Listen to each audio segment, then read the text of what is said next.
문재인 보궐 대통령이 취임한 이후 대한민국은 공무원들의 사명감도 사라지고, 그리고 국가기관에서 기강이 사라지고, 다시 말해서 국법 질서가 무너졌다, 그렇게 볼 수 있습니다.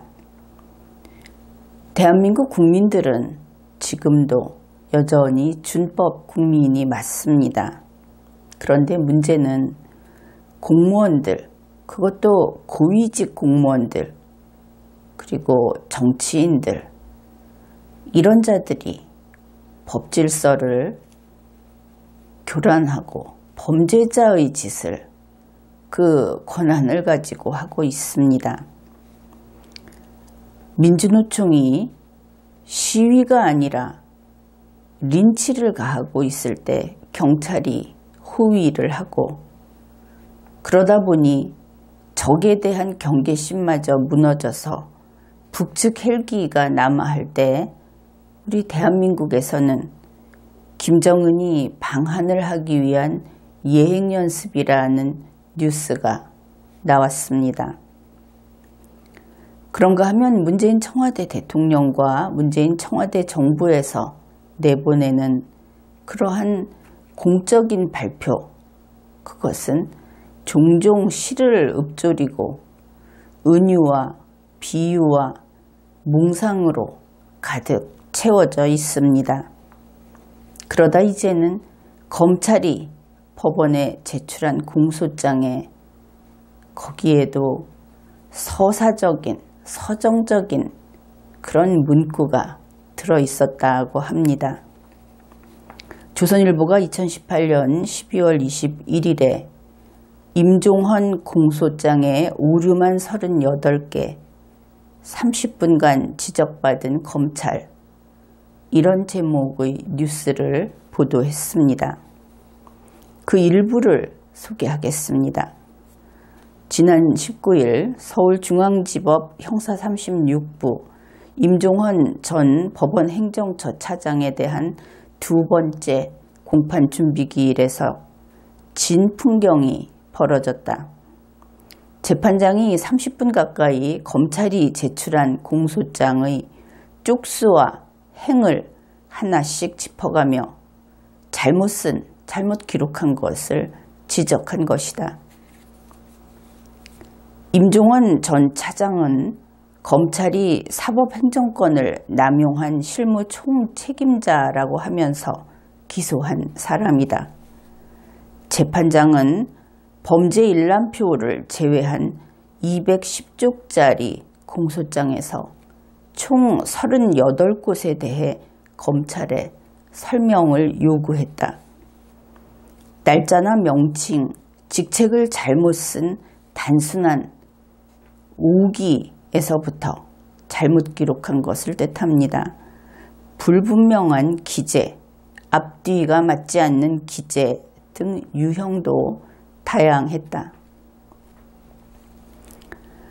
물론 이 뉴스를 보고 법원이 제 식구 감싸기를 했다, 이런 식으로 누구 편에서 나온 말이냐, 이것을 판단 기준으로 삼은 그런 비논리적인 비판이 나올 수도 있습니다.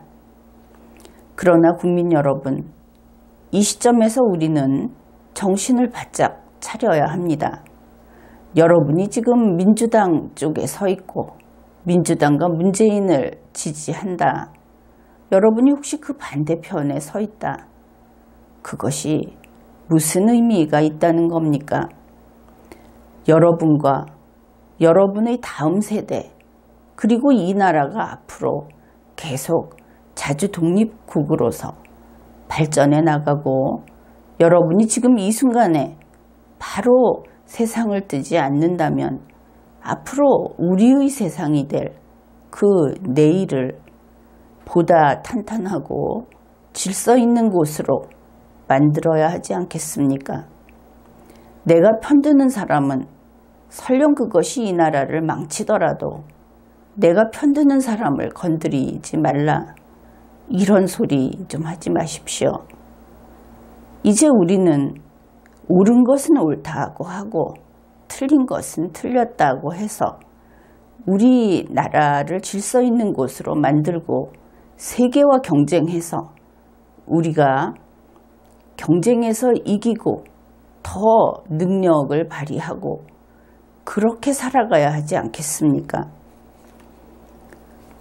어떻든 그러한 편가름식의 말도 되지 않는 소리, 그것은 듣는 사람도 지겹고 그런 것으로 언론을 도배하는 것도 낭비입니다. 이제 그것을 그만두기로 합시다. 분명한 것은 형사재판에서 이렇게 불명확한 공소장, 전후관계라든지 인과관계라든지 또 그 장소, 일시, 내용 이런 것들이 불명확한 공소장, 이것은 용납될 수 없는 것입니다. 이것은 공산당이 와서도 용납되지 못한다, 이렇게 이야기를 해야 하는 겁니다. 내 편이니 네 편이니 할 것 없이 똑바로 해야 하는 겁니다. 재판장이 검사에게 이렇게 말을 했다고 합니다. 86쪽 16행에 한편 피고인은 그 무렵이라는 표기가 있는데 그 무렵이 언제입니까? 이런 촌극이 어디 있답니까?